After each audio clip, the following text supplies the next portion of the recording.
Alam niyo ba, nagamit itong mga ingredients na ito ay kaya nating gumawa ng masarap at social na cake kapag may mga celebrations gaya ng birthday at kung ano-ano pa sa bahay natin at hindi na natin kailangan bumili pa sa labas ng napakamamahal na cake mga mare. At ang maganda pa nga dito ay hindi natin kailangan ditong gumamit ng oven mga mare ko at harina. Ayan, napakadali lang gawin nito at kita mo naman pwede kayong pumili ng iba-ibang flavor depende sa type nyong flavor mga mare. Ice cream cake ang tawag dito at usong-uso na nga ito ngayon dahil nga sa sobrang mahal ng cake pwede kang mag-DIY na lang dyan sa bahay nyo. Palalamigin nyo lang, ayan, may cake na kayo. At nung nakaraang Christmas nga ay ito ang cake namin dito sa bahay. Sa paggawa nga nito ay gumamit lang ako ng ganitong container, plastic container mga mare ko. At itong wafer na to mga mare, nasa grocery maraming ganito na iba-ibang brand pero bahala na kayo. Ayan, ito ang ginamit ko. Actually itong apat na to ay dalawa lang yung nagamit ko dyan. Ayan, sinukat-sukat ko pa nga ito dahil gusto ko perfect siya. And then ito na nga siya, pinalibot ko lang yan sa ating container. Ayan, tapos ito may dalawa pang natira. Ayan, ang dami pang natira. So parang dalawa lang yata yung nagamit ko dito mga mare. And then gumamit ako ng ganitong cake. Ayan. Meron niya sa grocery.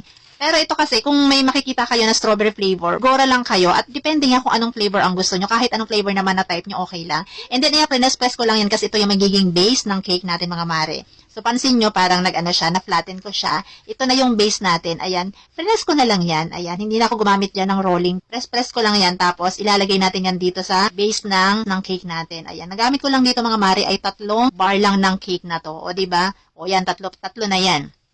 Tapos, di ba yung isang balot ko kanina, actually, hindi ko yun mauubos. O yan. Tapos, press lang natin. Pag ganito na nga ay, gagawa na tayo ng ice cream cake. Sa ice cream cake natin, ay nagpalamig lang ako dito ng 1 pack ng all-purpose cream. Ayan, pinalamig ko lang ito.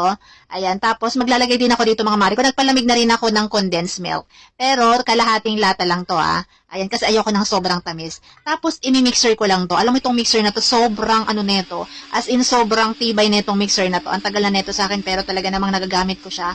Halos araw-araw, mga mare, ang tibay niyan. And then, magtatabi lang tayo ng mga konti. Kahit mga 2 kutsara, kahit 1 kutsara nga lang, pwede na.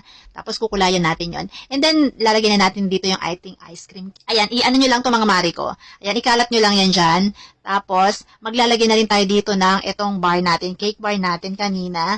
Ayan, kung gusto nyo ng ube, gusto nyo ng chocolate, fudge bar, okay lang. Depende kung anong type nyo.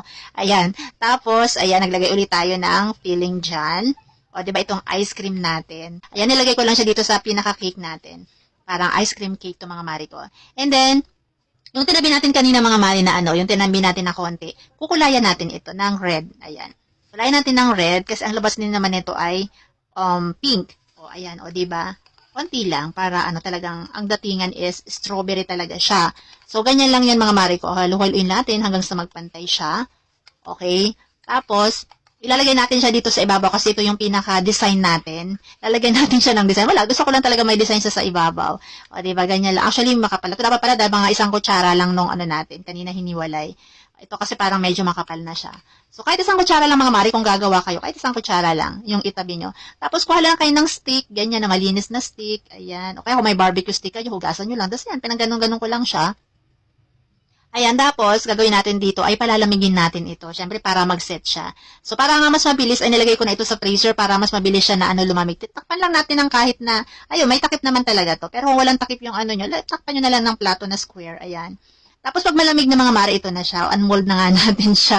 O, diba, hindi na natin kailangan dito ng cake molder, mga mare. O, ganyan lang din naman siya. O, ito na nga mga mare ko. Ayan, lumamig na nga ang ating ice cream cake. Ayan, kung nagustuhan nyo nga rin to at gusto nyo rin gumawa ng ganitong cake, ayan, sundan nyo lang yung mga ginawa ko dyan. Ayan, thank you for watching. Paki-like, paki-share, and paki-follow na rin ako. Thank you for watching mga mare. Bye!